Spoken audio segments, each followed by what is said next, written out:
So I did a video for my cruise on a cold air intake.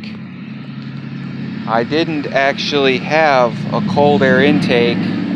I wanted to see how the stock top of the air cleaner box would work if I just encased a frame to hold the filter on. I made a frame to hold the filter on. It didn't come off.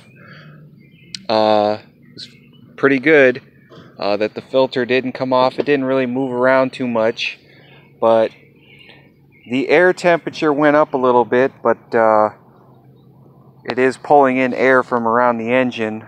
On a cooler day, the air is cooler. Maybe sometime in the near future, I'll put a better intercooler on that'll help with the intake temperatures. Now, one thing I did do, I don't know if I brought it up, is I wrapped the intake coming from the intercooler going into the intake itself. So that helped a little bit. I think one of the biggest things that would help, though, with the temperatures of the intake air is an intercooler that's not sandwiched between the radiator and the condenser. But anyway, I bought a kit. It's a cold air intake kit. It's not a name brand or anything, so no directions. It does look nice when assembled, according to the pictures I've seen. It came in a plain brown box with the shipping label with no directions. So I'm going to put it together and then shoot a video of that, and we'll see how that looks when it's all said and done. Okay, so I finished installing this. It's not the best looking cold air intake, and the filter is actually nested in back here behind the engine. I suppose it would probably be nice if it was nested over here where you usually see them, but that might come in handy, having this space open for something. So you can't really see the color of the filter, which is red, you know, to coincide. The other kit, there was another kit that had blue things on it to join it. I wasn't real thrilled with this. There was no screws to hold the mass airflow sensor in. So I'm not sure if they got lost, they didn't make it. There's hardware that came with the kit to hold the thing down, but I think that the mass airflow sensor is more of an afterthought on this.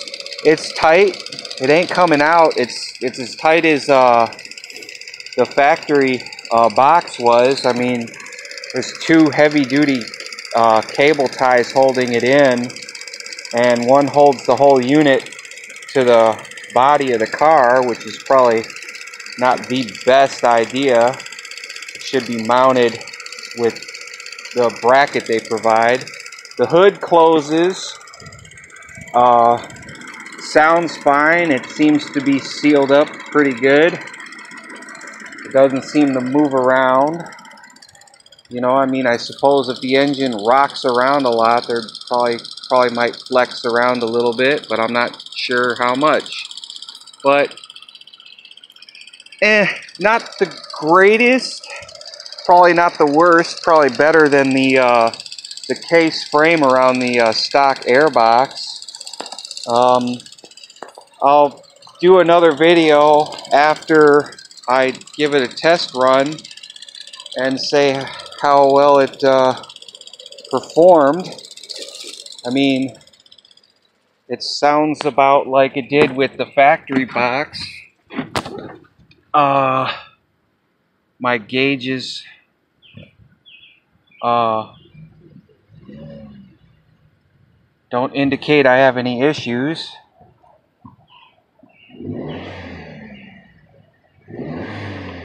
Sounds just as cool. Let me Yeah, sounds like I don't have any issues. Do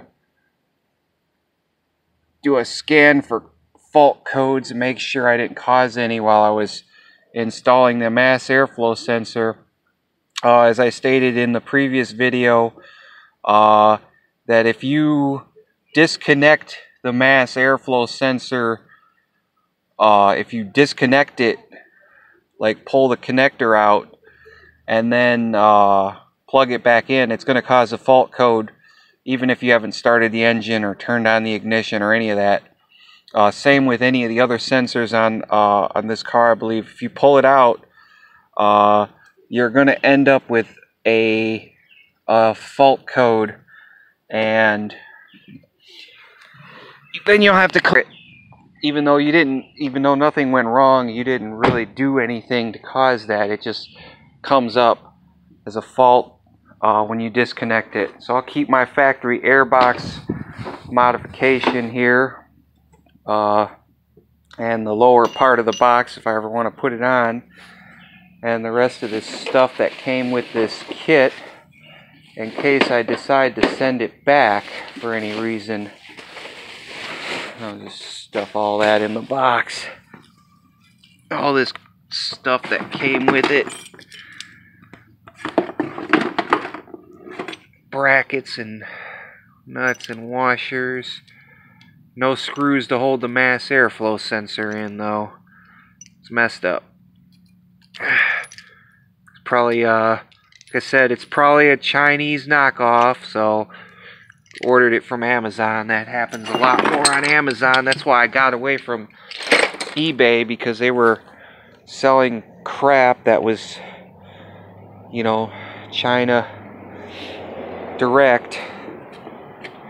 Wash the car again. You know, like I said, it might be useful to have this space opened up. I don't know. There was a few things I thought of doing that may require a small amount of space somewhere. I don't think that's an appropriate space, but we'll figure that out. You know, if I don't like it, not a great loss. You can always just resell it or use the tubing as parts for whatever. But you know, I could always use some of the tubing and custom make a different intake that goes right down through here. Take out all the factory stuff and put the air filter underneath. But that's a little radical, I think. But this is not terrible, I guess.